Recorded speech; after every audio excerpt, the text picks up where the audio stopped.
Quick glance at the division, and we find ourselves one game out of first. Very close, very tight race in the AL East. Alek Manoah is on the mound. He has pitched 8 innings of 3-hit baseball as we look to shut out the Mariners here at home. We actually are one of the best teams in the league when it comes to shutouts. We are tied for third behind the Mets. And I believe the Detroit Tigers. Manoah is going to get the second out of the inning. You can see at the bottom, Max Muncy extends his hit streak that is to 18 games. Jason Pollock picks up 5 RBIs in the win versus the Phillies. But we're worried about what we do here, and the final pitch, 90th pitch, is going to be hit to Tapia in left field. It's going to take this one 3-0 away. Our starter's ERA is number 2 in the league. So our starters are ensuring that they do not give up runs. And when they do, I mean, it happens. It's going to happen. Anyway, as you can see, we had 12 hits to their 3, but we still pick up the victory. All right, Irv Carter of Double-A Fisher Cats is injured, and we're just going to set him down for a little bit. Now, Nate Pearson was a starter at one point up at the major league level. He is down in the minors as a reliever. He is our top relief pitching prospect, and it's probably the biggest move we need to make going into June and the later trade deadline. If I don't make a move, I'm just going to call him up. As you can see, those are his numbers, and we've got control of his game for the next 5 years. So we can use him or we can trade him. I'm sure some team might see some high upside in him, and we see him here at the top of the 7th. A very hard fastball. He throws 98 miles an hour, can touch 99, might get 100 on 1 or 2 pitches a game. Sports a slider that breaks pretty heavily. I think the circle change should go along with it. Yes, the circle change, for good measure. Curveball, while the break isn't graded all that high, it looks a lot breakier than, a lot of people's right views. It looks more like a 12-6, but it doesn't have that straight up-down movement. And unfortunately, he's going to give up a hit off of a slider in the center field, as middle infielders are unable to retrieve it. Now, I just wanted to show him because, again, he could also be a starter. We can definitely move him if we need to. Curveball in the dirt. And unfortunately, the throw by our top prospect, Gabriel Moreno, will not be successful. Carlos Rincon will strike out on the hook. Woo! Next batter is Brett Beatty. He's 2 for 3. He's going to hit a line drive. A low liner, and Palacios is not going to be able to retrieve it. And for some reason, this batter decided, let me take second. Bad idea, idiot. Play stupid games, win stupid prizes. Again, Pearson has the ability to go multiple innings, 3 innings, 4 innings. If you needed him to pitch as a spot starter, he can do it. It's just, we've got other guys at the major league level that are just better at this point in time. Slider going to be hit to right field as Young, whose first name is escaping me, makes the catch. Again, I think a little more often, we're going to take a look down in the minor leagues. It won't be a full game. It'll be like glances at guys here and there, guys who either may be on fire, who may be improving, who may be contributors, for a year, trying to get Pearson over first, and he gets through the innings. Again, he can get through multiple innings. Now, our offense needs some work. But it's Double-A, and guys are working on their game, so I can't be mad as we take the L against the Mets.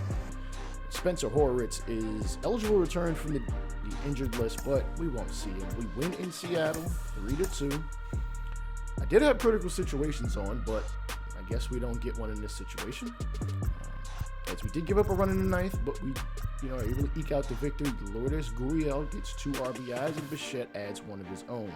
As you can see, some of those guys are hitting under 200. I don't really have the replacement players to replace them, let's be real. as Berrios gets the W, and Romano picks up another save. He is perfect in save opportunities. Zach Cook is going to return. We've got an off day, so if any of our minor league teams are playing, we'll let them rock, right? 25 hits total as a piece from each team. Springer, 4 hits, 2 RBIs. Guerrero, 2 RBIs. Kirk, 2 RBIs. Our offense seems to be getting hot.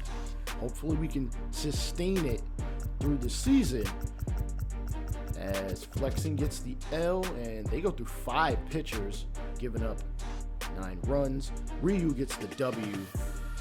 10 hits, though. He can't be giving up 10 hits, man. You're lucky you only gave up 3 runs. Right? Nick Podcool, fractured leg, is going to be out for 2 months. He'll be replaced down at that level. Danny Jansen can come back, and we will see him back. He's actually the better hitting catcher of between Kirk and Jansen, as we are tied with the Rays for the division, as the Yankees are half a game behind. Boston is 5 behind them, and 7.5 are the Orioles. Now we go to Cincinnati, which I need to say, I actually have a Reds franchise over on State of the Franchise Sports over on Twitch. I'm at about the same point in time in the year. Actually, I might be further. I might be a lot closer to the draft than in this. But please go check it out. Follow me there, all that good stuff. It's usually a good time. Anyway, this Reds team takes the L. Actually, they get the win. What the hell am I talking about? They get 13 hits, 3 RBIs from Mike Moustakas, 2 from Donovan Solano, and 2 from Jonathan India, to give us our 20th loss of the season. And we don't get much offensive output from anybody. Hernandez walked twice, but only 1 guy scored. Like, our offense is very hit or miss. Our pitching is good, but Yusei Kikuchi is going to be out for a little bit. He gave up 5 runs in 1 2/3 innings. Ross Stripling replaced him. He's our long reliever, and Julian Merriweather finished things out, but it was to no avail. Sebastian Esposito is out with a bruised hand. He'll be fine. And Jansen is officially going to return off the injured list. I like to give guys their full time off to let them get healthy, and we're going to actually jump in this despite the fact a hit streak doesn't really mean anything if only 1 guy is hitting. It is 10 games, and here's where we rank. We are at the very least 6th in strikeouts that we give to other teams, if that makes any sense. Speaking of strikeouts, George Springer 0 for 3. He's batting okay, 266. His OPS is kind of I don't really care for OPS as a stat. Weighted on base average is a lot better, and prime opportunity to smoke a curveball and to at least get us back into this. That could have been a good 3-run shot with, 7 more outs to play with. Runner third, runner second, and slider. He got out way in front of it. I get it. I think he was looking fastball. Art Warren does have a good fastball. 0-2. And he is going to chop a slider foul. Paul Goldschmidt, 3 home runs against the Pirates? Oh boy. He's always been a problem in his whole career at the dish. And he is continuing that against a paltry Pirates team. And, oh man, this curveball is going to get hit the third, thrown on forward second. And unfortunately, we cannot capitalize with a runner in scoring position. They tack on a solo shot, and we just are unable to score anything more. And we lose 8-1. Again, the Red Series is over on Twitch. Follow me over there. Twitch is free. I'm not even asking for y'all to sub. Like, no bull. Anyways, let's move on. Luis Aquino with a home run. Was actually named the player of the game, which I'm surprised by. It should have been DJ Schrock. 2 hits, 2 runs, 2 driven in. Doing a damn thing. Right? Mail gets the W. And on our side, we get 2 hits from Gurriel and an RBI from Bichette, but we don't get much else after striking out 9 times. We're not stealing bases, because I don't think we're getting anybody on, nor are our guys that fast. Manoah gets a loss. But you see that ERA, a 2.01. He is pretty much carrying this team on the pitching staff. Now, We got a short 2-game set. And Jose De Leon, who is also a potential starter candidate, should someone get seriously injured, who's also on the Reds, surprisingly, is going to be out for a bit. So we pick up 3 RBIs from Hernandez, 2 from Espinal, and 2 from Bichette as the bottom of the lineup and the leadoff man lead us to victory as we got 2 runs in the 9th. Give us our 27th W of the season. Paul Goldschmidt against us ain't hitting no home runs, and I like to see that. But Nolan Arenado, if not the best third baseman, one of the top 5 third basemen in all of baseball, smashes us for 3 hits. All right. Barrios doesn't get the win, though. He goes the longest out of any of the pitchers. Baroki gets the dub, and Romano gets his 13th straight save and save opportunities. Dakota Hudson gives up 8 hits, 5 runs, only striking out 2, but Whit Green actually gets the L as Hicks blew the save, and Whit Green just happened to be out there to give up, I guess, the last run. Hunjiriu is going to suffer a blistered hand. He'll be all right, bro. You'll be good. We'll see you in the next start. All right, we get the W yet again. As we get 2 runs in the first, 2 runs in the 9th, and we don't give up much in between. 8 hits, no errors, and Springer actually gives us 3 RBI game, and Roman Quinn gives us another. Those are the only 4 ones that have scored. All right, Tommy Edman walks twice. They strike out only 5 times, but they weren't able to get any hits, so not much to speak of. Ross Stripling gets the dub as again, Ryu was going to be out for a little bit. We got back-to-back holds from relievers, and Romano picks up his 14th save of the season. He is tied for 5th in saves in all of the American League. Adam Klopfenstein, who, if you're an avid watcher of this channel, you know I had him in the Desert Venom series in Arizona. They mistakenly had his height at 7 feet. He's not 7 feet. He's 6'5", but he's still tall as hell, which is taller than me. And we're going to take a look at what he does here in... Yeah, you got it. I think this is triple A. I'm forgetting for the Fishin catch, but I think it's double A. Anyway, he's 25 years old. He's got good potential. And I think he's a pretty steady arm. He's got a good fastball, a good enough slider. He's got a changeup. He's got a lot of pitches that he is at least good at. Nothing great, nothing overpowering.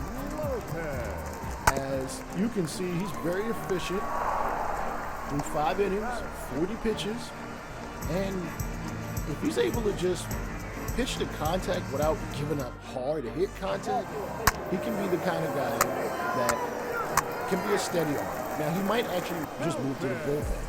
You see in the 7th, 47 pitches. He only threw 6 pitches in the 6th inning, and oh, that bunt should have been out. Come on, we're going to take a look at that again. Again, this weak bunt rolls, the barehanded scoop and toss. I think he was out. We need to get a much closer look at that. All right, first baseman in the bag, glove, scoop. The ball is coming, and slow it down, slow it down, slow it down. Oh no, he's safe. Damn. Can't challenge anything in the minor leagues, so we'll push on. He's got 2 runners and in danger of giving this one up. Klopfenstein going to the right side of the bag, and I don't know why he about to throw it. Good catch. Don't throw the ball away. Thank you. Jeez. Right. Michael Ambidis hits the cutter to right behind second base, and we get the out of 7th. Again, he has only given up 6 hits and hasn't been in a ton of trouble lately. Bottom of the 8th, Alex Call. Chopper to right in front of the catcher, and using his length, he is going to throw that guy out at first. 63 pitches. He is probably definitely looking at a complete game. 65th pitch is going to get a hit to right field, and it's going to bounce right in front of the right field. He's going to throw it hard, and ooh, that ball almost got away from the third baseman. The Klopfenstein, for the first time all game, is actually in some danger. Here's Petey Halpin, the guy who is called safe on a questionable questionable throw to first earlier. And here's the actually in 1-1 count. Just thought we'd take a look here and see if Kloppenstein can get himself out of danger. Cut fastball in the same place as that last pitch, and I don't think the Rubber Ducks fans agree. 69th pitch. Chopper. Come on, Halpin. Why don't you drop down a bunt? Oh, wait. It's 2 outs and 2 strikes. You'd be stupid to do so, as this two-seamer is going to get fouled off to the opposing side. He'll still be down 2 strikes. Calling for the cutter. And that cutter is thrown, and it's going to be hit to right field as Kloppenstein is going to get out of danger. And possibly looking at a complete game shutout. And he is excited, and rightfully so. Again, very efficient. Any pitcher just wants a guy to get out as quickly as possible. Now, we jump to the bottom of the ninth, and here has been Kloppenstein's nemesis all day. 3 for 3, Owen Miller, and he takes an inside changeup that I'm surprised he really didn't hit. It was right in his wheelhouse. Next pitch is a changeup, grounded to second, going the opposite way, tossed to first, and he finally sat down here in the top. Sorry, bottom of the ninth. Junior San Quintin. He has not had a hit. Not too many guys have gotten hits. Line to the left. Bounce down and get into a fielder's glove, and Kloppenstein's got himself a first base runner. That was a cutter right down the middle, and you can't be throwing that there. Damn sure not. The minors, and oh, this ball is hard, hit the right. Ranging back is the right fielder. He cannot get it. Oh, and it bounces over the wall, which probably saved a run. Look at that again, and his cutter is just not cutting. At least not this late in the game, and the manager is going to pull him. And coming out of the bullpen, long hair. I think that is... Oh, God, why can I not tell who that is coming out of the bullpen? Okay, it's Jackson Reese. I'm mad I didn't know what that was. Anyway, he, unlike Jordan Romano, is 14 out of 15 in save opportunities, but still pitching well, so we like to see it.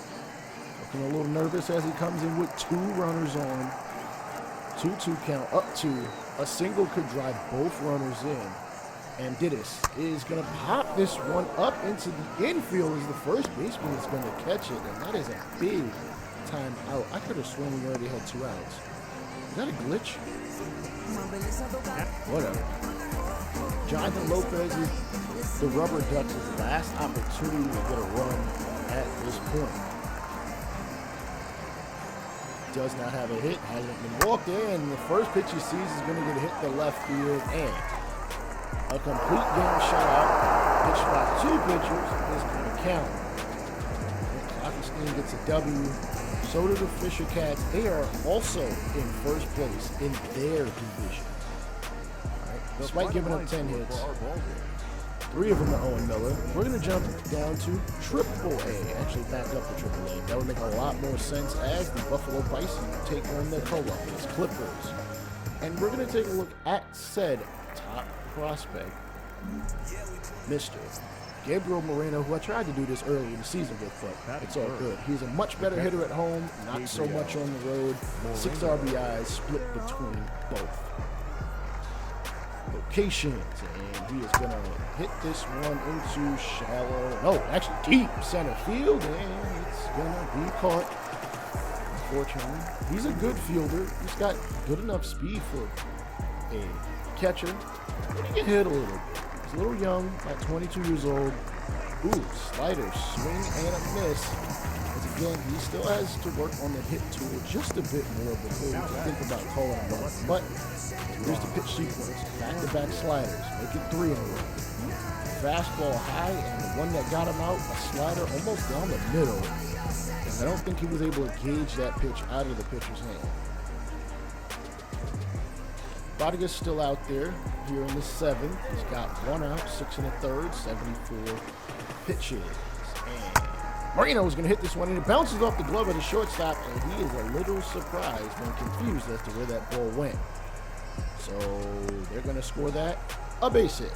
And he has a 1-for-3 ball game. Brock Lundquist coming to the dish. Can he drive in or at least advance Moreno anymore? Chopper to second. Back to shortstop, covering that base and over to first, and both runners are going to be out despite Moreno's attempt to slide him out. Unfortunately, we were down 5-0. And we're not going to look for any kind of heroics. But a rally does start with a runner getting on. But he is down 0-2 for Aaron Pinto.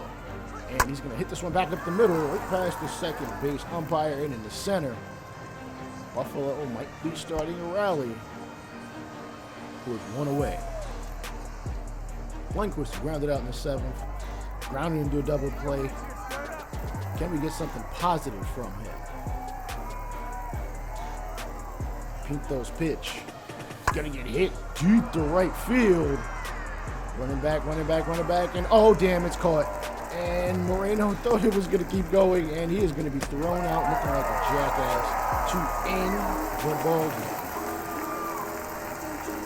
game. He's young. I can't be too mad at him.